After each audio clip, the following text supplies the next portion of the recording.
Hey there, beautiful souls, and welcome to another episode of Pain to Power, empowering you to heal from trauma, loss, and emotional wounds. I'm your host, Jill Ripley, and today's conversation is one I'm so excited to share with you. Today's a very special episode as I have my very first guest joining us today, and I'm so excited and honored to have her here. We're diving into a powerful and innovative approach to healing called critical memory integration, or CMI. Joining me is Estefana Johnson. She's a licensed clinical social worker and the director of clinical training at Arise Alliance. Estefana has devoted her career to trauma-informed care and specializes in guiding individuals through one of the most profound processes of transformation available today. Through CMI, she helps people integrate even their most painful memories into their existing sense of self, not through endless talk therapy, but through a deeply experiential process of reconnecting with body sensations and emotions in a safe and guided way. What I love about Estefana's work is that it opens up a pathway for lasting healing where trauma no longer defines us, but instead becomes a stepping stone towards resilience, wholeness, and growth. Today, we'll explore what CMI is, how it works, and how it can help people who feel stuck in old patterns finally move forward. Estefana is passionate about training clinicians and supporting individuals in reclaiming their sense of self, fostering resilience, and creating sustainable change. So let's welcome Estefana Johnson to the podcast. Estefana, thank you so much for agreeing to be my very first guest. I'm truly honored to have you here today, and I can't wait for our listeners to hear from you. Oh, Joe, like when I was reading your book, I'm like, she was made. This is like the perfect combination. I'm so excited to like connect with you and speak with you and share, just share things with you and collaborate. I am so happy that you're here. So, what I was wondering is if you could share a bit about your path and the mental health field and what drew you towards trauma healing work. Yeah, it was never something that I decided. I think it just there's things in life that happen that kind of open up the pathways. In fact, I probably would say I came here kicking and screaming the whole way. Um, from the time, I mean, I had my own experiences with trauma growing up, first generation Mexican American. There was a lot of adversity. Grew up in the dirt home, adobe house, like till I was 7. So literally had a dirt floor and dirt walls. And so talk about poverty. There was domestic violence. There was a lot of like generational trauma that had been handed down. My mom's got like a third grade education. My dad had an eighth grade education. Mom had severe trauma in her family. She grew up in one of the probably the most dangerous cities in Mexico, Juarez, which was known as like a murder capital. So there's a lot of family history and experience there that I know impacted my passion for understanding. It's impacted how I approach mental health and well-being, how I perceive the world, all of those things. Definitely it plays a role. But as far as coming into this career, I mean, I had no idea what I was going to do with my life, and it kind of landed on my lap, selling furniture and looking for a job when they were closing the store. Some lady said, hey, I'll get you a job if you give me a discount on a couch. And so I did. It's like 10%. And I got in behavioral health, and even at the beginning, I was a behavioral health technician, which is your kind of the staff that is monitoring patients inpatient. So they come Mhm. in either for substance abuse or their court order treatment at the organization that I was working at. And within a like 6 month period, I saw people graduate the program and come back multiple times. And I thought, is this what help looks like? Like it just, there were so many things that confused me, but more so irritated me because it just felt like injustice. Because there's Sure. people there who struggled with some of the stuff I had struggled with in the past, and the way it was being conceptualized, the way it was being addressed, felt morally wrong. And Okay. it I think that's probably the thing that has continued to drive me is that, I'm told, well, there's research behind this and that's why we're doing it. I'm like, but that doesn't match what's happening here. Yeah, So, I understand that. I know I personally myself, I tried to quit drinking many, many, many times. And I knew it wasn't good for me, but it was like you said earlier, socially acceptable. And so I think that's one of the reasons why it's so hard. But what yeah. inspired you to become involved with critical memory integration and the work of Arise Alliance? Well, being in the field for a long time, I think I probably at the beginning I was very much taught to do like cognitive approaches, where we help people change the way they think and the way they view things. And I worked with probably one of the toughest populations, at-risk youth that were like court ordered in residential treatment. And there was a shift in our industry around like 2009, 2010, where at least for the nonprofit I was with at the time, to become trauma informed. And in that location, we used to like use hands-on interventions. Kids would get aggression and they'd do what's called like TCI training, I think. So you restrain them to stop them to keep them safe. And that Okay, brings with it a lot of risk, right? So sure. the organization, when it became trauma informed, decided to set this goal to reduce the number of physical restraints with the kids. And at the time, we were doing like 86 a month. I mean, it's like a pretty large organization, so there was a lot of beds. And we took it all the way down to zero. I think the first year we only had one the entire year. And Oh, it wow. it just completely transformed our approach. That meant we had to go beforehand and see what was causing the escalation, how the environment was contributing to their response, what was either, helping to de-escalate or keep stuck in that loop. And everything that I learned was so transformative in how I perceived my role and how I interacted with kids that I think it just lit a spark in me to like want to learn more, understand more. And there was a place of where I kind of hit a wall in terms of what the tools that we were being given. And I'm like, but there's got to be a different way of addressing some of the traumas that my kids were sharing. I remember one particular case, and I won't share details because of, confidentiality, but it's this kid that had a thing that was so horrific, happen repeatedly, that even trying to talk about it, his heart rate would go up to like 150, 160. And I'm like, this little 12-year-old is going to have a heart attack in my office if I continue doing the thing that they tell me I have to do to treat the trauma. Right, And right. it just, the kid was, our relationship was such that he did anything that he could that I would ask him to that. And I meant well too. So I was doing what has the most evidence about trauma, for kids. The gold standard, if you will, of treatment. And I wanted it to work so badly. And it did help. There was a lot of aspects that helped. But what those sessions looked like was like 2 minutes of work and 55 minutes of trying to regulate this kid. Ugh, And it was horrific. I mean, progress yeah, was that's heartbreaking. it's heartbreaking. And it just, as a therapist, you're like guided to do things the way the research tells you. And when I went to school, I was so gung-ho about like, I want to do it right.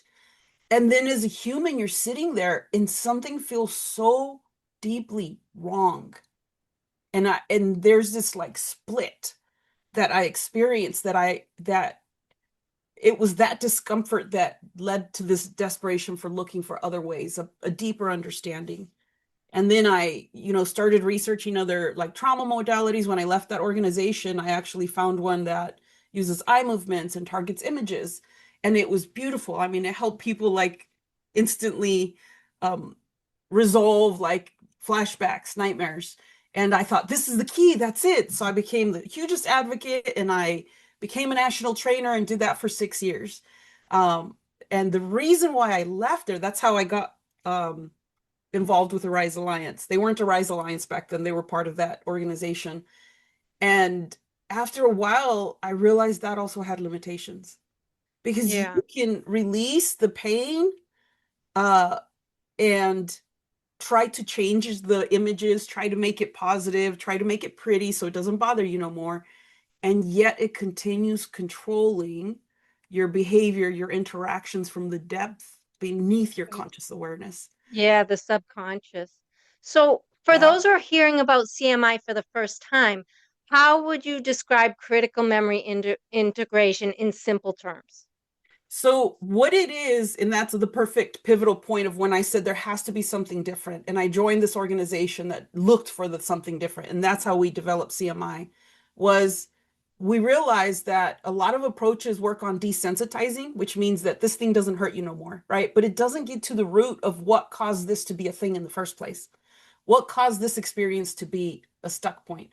So what critical memories are experiences that drive how we respond that then later become a problem and get us stuck in future experiences. So it's called critical memory integration because number one, a critical memory doesn't have to be traumatic. It could be the way we function. It could be that in my culture, I learned not to cry. And so what happens is I shoved any grief down and disconnected from it. So now I experience something like a loss, and my body can't do what it does to digest the loss. So it Gotcha. becomes complex trauma, complex grief, right? Yeah. Or I felt lonely and my parents were too busy or said, I don't have time, and I had to disconnect from my needs. And I felt alone and isolated. And now when I stress out, I disconnect. And now this horrific event happens and my body can't process it because it feels alone and doesn't know what to do. Nobody's taught me to go through suffering. So what Okay. critical, yeah, so those are critical memories, right? It's kind of like how we're programmed. What we're doing is those experiences, if you desensitize them and you make them not hurt anymore and you shove them back further into the back closet, it doesn't, it might not be consciously impacting you like you're distressed, but it still controls how your nervous system is responding. It's still controlling how you're viewing situations, interactions, relationships, what you're attracted to, what the loops that you get caught in. And that was the piece that we were looking for that was incomplete. And So so, that's like the woman who goes after the same kind of man over and over. It's the same relationship with a different guy. exact different meat suit, same person. I like that. Me too. Gotcha. Yeah, Different. yeah. And so I said there has to be a way to access that. And so we realized that you cannot, change what you're not conscious of. So you have to bring it to your conscious awareness. You have to be able to hold the space for that and the awareness and ability to expand from that. So it's like this thing that you experience will always be a thing that you experience, but it doesn't have to be your only reference point for how you respond in the now. So back then you had to do ABC to survive, but now you could do DEF, HIJ, KL, it's endless. You've got to expand the possibility, but you can't do that without conscious awareness of what that, how that impacted you.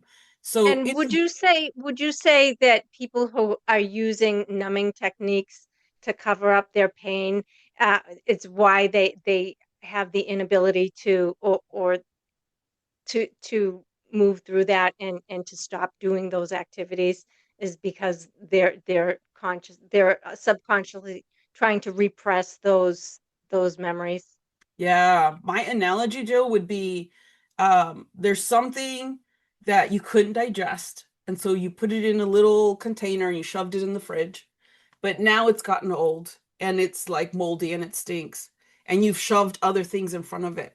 And now it's gotten so bad, and it's so disgusting you don't want to look at it. So you keep the fridge closed. Eventually it starts seeping out. So you use some Febreze and you're managing the smell, but Yeah. it, until you get to the root of where it started, until you go there and you take that thing and you clean it out and you decide what can be thrown away, what is mine to keep, here's a Tupperware, whatever you want to call it. Like you have to go in there and check to see like what about that led to how I function now that was useful back then but is no longer useful now. What about that? What beliefs did I get? It's all of these things that a lot of modalities hit like a little bit, but it doesn't get the full picture. Right. And Gotcha. that's what we're trying to do is like not just your belief about it, how your nervous system responded, but also how do you view yourself? What is your belief about relationships? But also how do you experience that?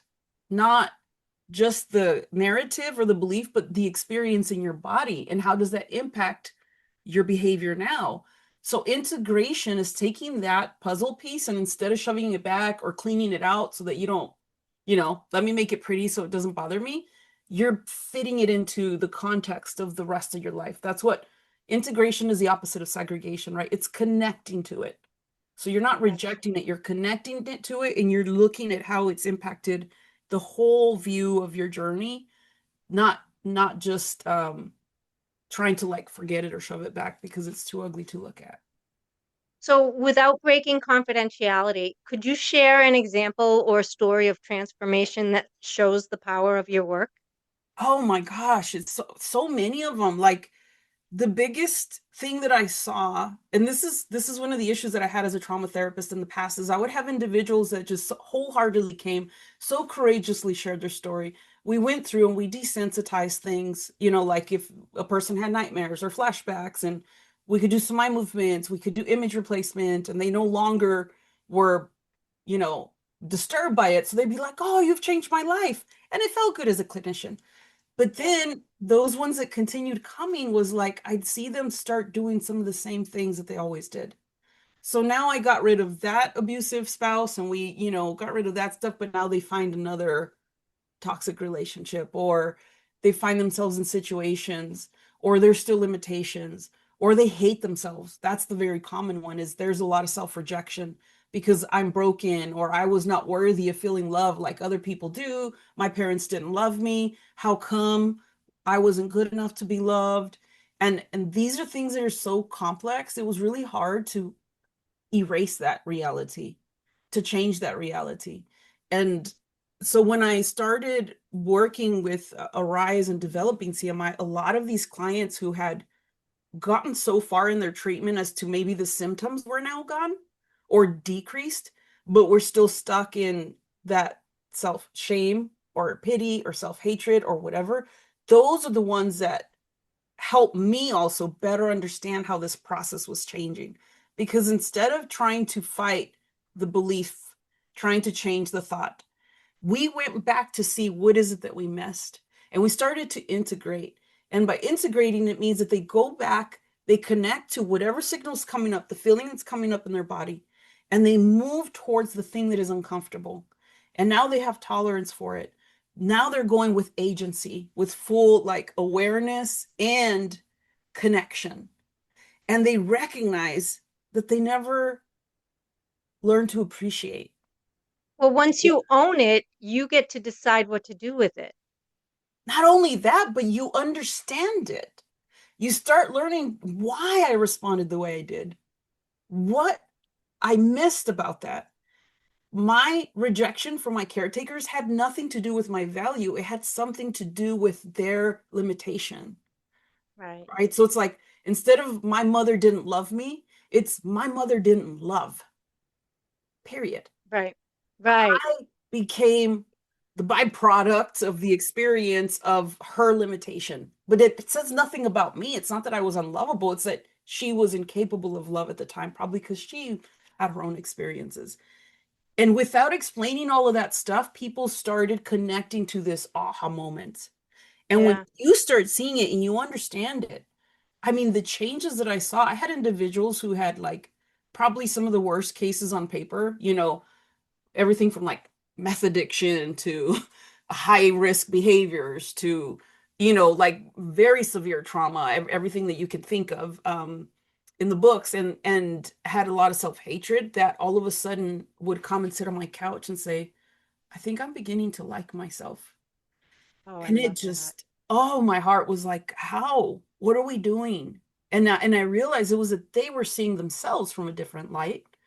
Love One that. of the moments that I'm telling you, I had this individual, his last session, he sat down and said all of his life had transformed. I mean, relationships, his path for his career was finally like reaching out, taking risks, growing beyond his imagination. And he sat down on my couch and he said, I actually welcome flashbacks now. And I Oh, looked that's at him, cool. I was like, wait, can you repeat what you just said? Like, what do you mean by that? because this is a person who 2 years before, that's what we were addressing, right? They were getting disturbing. He said, well, don't get me wrong. When a memory comes up, I know it's going to be uncomfortable, but I also know I'm going to learn something about myself. I love that. I That love was, that. it was powerful, it was pivotal. And I knew then this is different. I Yeah, don't have to do that for him. He's become his own anchor.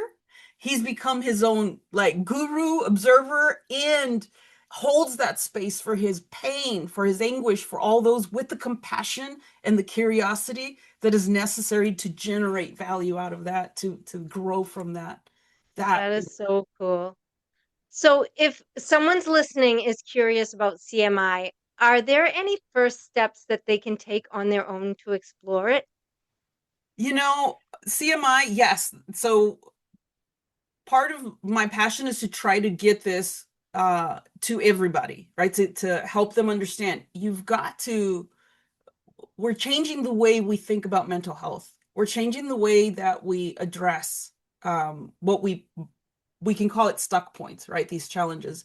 And it's not in avoiding it because it's not in coping with it. It's not managing it. It's not out competing it. It's understanding it, integrating it.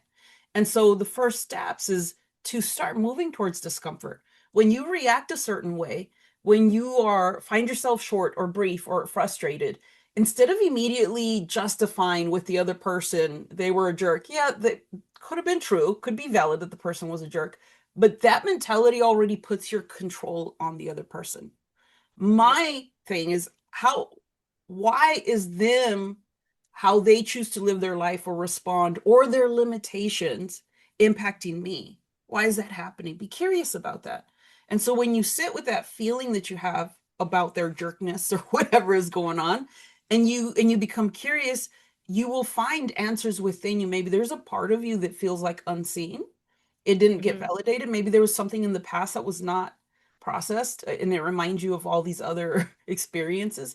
You have the power to sit and connect and see yourself, connect with yourself, validate yourself, hold that space for, yes, oh, I see, it reminds me of the time this person was really mean, or my parent didn't respond in a way. Guess what? I've got you now. I love you. And we've got this. You're not alone. And this, even hand on the heart, connecting with yourself is going to shift the way your brain responds, and it shifts your perspective on the situation. That is the difference between me going through something and noticing, someone says something to me, feeling attacked versus feeling curious about, boy, they must be really having a bad day. That's the difference. Yeah, right. So, what excites you most about the future of this work? I just, what excites me is, meeting people like you, hearing things, watching videos, other people speak about these concepts, that I know there's a transformation happening in our world.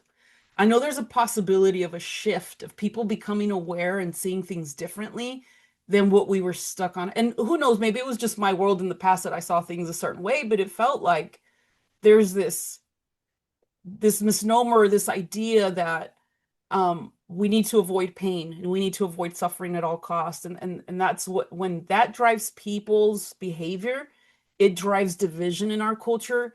It actually exacerbates and makes things worse. But when we start understanding our humanity, when we start kind of healing the organic way that we were built to do, which is we can handle, not only handle the emotions, they're valuable information. Not Oh, only for handle sure. yeah, but it's wisdom within the body. And when we start pivoting and acting that way, approaching that way, our kids learn about life differently. All right. They start It's the ripple interacting with, effect because when you start healing yourself, it ripples out to everybody in your sphere and it heals everything around yes, you. yes, Yeah, and I it love has the that. power to transform the world, to Yeah, I transform agree. everything. I agree. Yeah. So, if listeners want to learn more about CMI or connect with you or Arise Alliance, where's the best place for them to go? Best places are our website, arisealliance.org. I Okay. believe they're making a separate landing page for CMI. So critical memory integration is more for clinicians to do that training in order to be able to treat their clients. But you don't have to get to the level of going to a therapist. Now, I did want to mention the caveat. If you have like you're trying to go towards discomfort, but someone with like complex trauma or severe trauma, it's going to be very difficult to stay in a place of feeling control. That's where having a therapist, having another nervous system in the room that serves as an anchor to kind of support you in that, that's where therapy brings the value. So, don't think that, well, this doesn't work for me. You might be a person that needs some of that support. Kind of like a person that if you're, physically in a place where you have your body's healed, it's fine. You can push yourself into discomfort and grow your muscles and flexibility. But if you have a broken bone, doing that is going to make things worse, right? So the same thing with some of the trauma that we experience. If you find yourself, I can't even be in my body stuff, like I've got to disconnect, then don't push yourself. No, that's what therapy is for, is to have someone else walk you through it, hold that anchor for you so you don't get siphoned into that state, right? To help regulate. We call that co-regulation. And eventually you gain the capacity because those bones heal, those muscles heal, Right. and you become stronger. And that was the case of my client that I told you, where he couldn't do it alone at first, but by the end, he didn't need me anymore. Now he could Yeah, do so it's kind of like exercises. putting a cast on a broken arm, and when the arm is healed, you can take the cast off. Yes. And you might still need a little bit guidance on what exercises to do to strengthen your muscle, but then you could Hmm. do it at home. Right? And that's the Right. whole point of this, is to create, Yeah. to help you reclaim agency, ownership over your life. One of the things that I like to tell people is, it's such a misnomer that asking for help is a weakness. And in my personal opinion, asking for help is one of the strongest things that you can do. And asking for emotional help and emotional guidance, it is a superpower because, we've been taught, it's been stigmatized to reach out for emotional help, but that's one of the greatest powers that you have, is to seek out guidance from outside yourself. To me, the ego tells you that you can't ask for help, and you're better than that. And Yeah. so It is yeah. so limiting, Jill. It is so limiting to think that you just do things on your own. And we do, we're strong, but you're stronger when you know how your body works, how humanity works, and how to foster that, like to use that to the advantage of progress. So a big, I could never building a house. You could say, I'll do it by myself. Well, guess what? You're going to be limited because you only have so much strength. You can't pick up big beams. So much time. You're very limited. 100%. But if we do that together, you get 100 of us, we could probably build several houses a lot quicker and a lot better and stronger and more efficiently. And that it's the same thing with life. Like, you can go as far as you're willing to connect to yourself and to others. And you're right about that. It takes courage. Why? Because it's scary. It's Yeah. scary to connect to someone else thinking they might hurt me. And it requires you to be courageous. To me, courage is strength, right? Courage 100%. it demands the presence of fear. You can't be courageous without it. I So agree. I yeah, it's totally agree. the strongest thing you can do. Yeah. Estefana, I want to thank you so much for sharing your time with us today. And thank you, listeners, for taking the time to join in. I hope this conversation brought you new insights, inspiration, and maybe even a little healing. If this episode resonated with you, I'd love for you to share it with someone who might benefit. And don't forget to subscribe so you never miss an episode. And until next time, remember, you have the power to turn your pain into purpose and your wounds into wisdom. Take care, beautiful souls.